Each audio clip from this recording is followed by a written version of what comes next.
I don't think I can be with this kind of like alpha male type of definitions that people out there talking about. But like, I think that's a different conversation. But when it comes to I view that topic so differently to, there are certain traits about guys that I deem as attractive and unattractive. I think when it comes to femininity, I think it's always been throughout the ages, it's always been quite transparent in terms of what femininity looks like. And I think we've had more room to kind of shift it and kind of make it what it is, because we've had to break barriers, etc. So we're constantly evolving when it comes to femininity. Whereas with masculinity, I think it's only of recent times that we've seen how it's evolved. I think it's always been quite, a man is supposed to do this, a man is supposed to do that. And I think it's more now in recent times where they're also evolving and showing us what a different form of masculinity is like now. So I think it's them men are working it out. We've had years to work it out because we've had more to face. We've had more adversity to face. And it's also just been like, yeah, it's always been quite clear what a woman is and what she does and her traits, and we've had room to grow. We're emotional, this, that, and the other, so we can always flex it. But I just think right now, or in recent times, men are just really shaping what that looks like. And so for some of us, it might be a bit of a culture shock where we're like, rah, I think like men are supposed, like I said before, like our new man's supposed to be building houses or something. So it's kind of like, for me even, it's a bit like, okay, what I thought as masculinity 20 years ago, it doesn't look like that today. It doesn't look like that in any way, shape or form. We're looking at men's mental health more. We're looking at men talking and opening up more and being transparent about who they are, what they think, what they want to say, how they want to dress. And I believe personally that wasn't a topic of conversation 10, 15 years ago as much as it is a topic of conversation now, which is why I think we're seeing the emergence of all these podcasts and men really talking and really opening up and all of that stuff. I just think a part of us is not really used to it. So, yeah. I think the real issue with masculinity, so you say it, is that it's not defined by like character. That's what I feel like. So for example, being a feminine woman is, and we talk about characteristics, gentle and soft and this and that. But with men, I don't think we describe it as a character. We talk about what they do, if that makes sense. Masculine is you do build a house, you make money, you.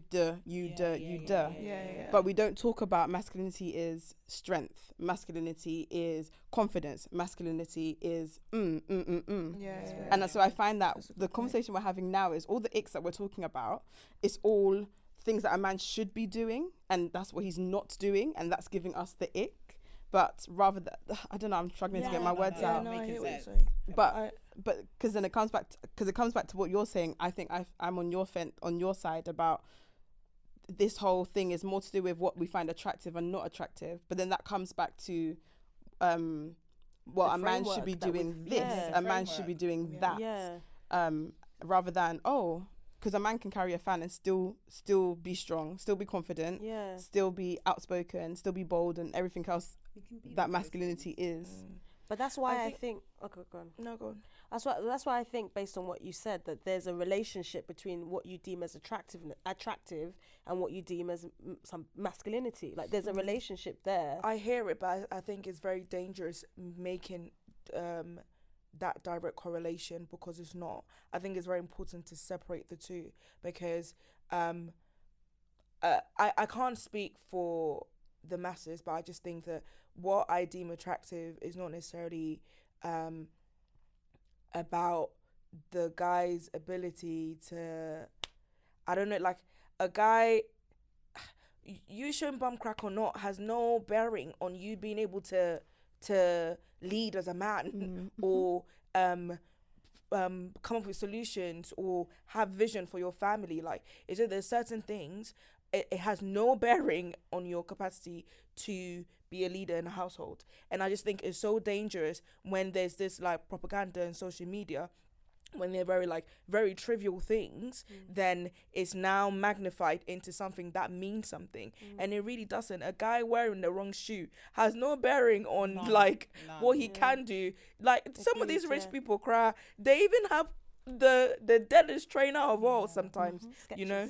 Like the way Skechers, what's the Aztec, what's the one that's Aztec, like a lot of no, but there are a lot of rich people that just like dress very normal, you know, and it's like there's a danger to see those things and kind of draw further meaning to someone's ability to be a man or to do something. And but I do agree on the point about how the as masculinity has changed over the years, because I think certain things like even about like the mental health and like how to be a dad and like even how to be a black man in this day and age, like, and it's like all the trauma that comes with that. And the good thing that probably we haven't talked about is like these podcasts actually create spaces to talk about these things, because before men didn't have the space to talk about these things.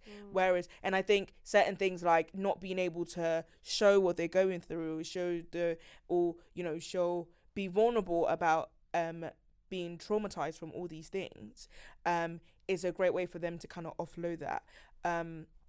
But yeah, I just think there's such a danger in drawing that link. I see some relevance, but it's very different to separate it. And I think like also lastly, whatever way that we view these topics like masculinity, femininity, the top of it all that you need to understand is you, and have strong self-awareness of who you are and where you sit in whatever from the spectrum of that. So because you have these places, these like echo chambers of how a woman should be this, a man should be that, and I'm not gonna lie to you, I do not fit into that like tit for tat kind of femininity woman that people expect a woman to be, and my husband does not fit in the tit for tat masculinity man and that a man should be, but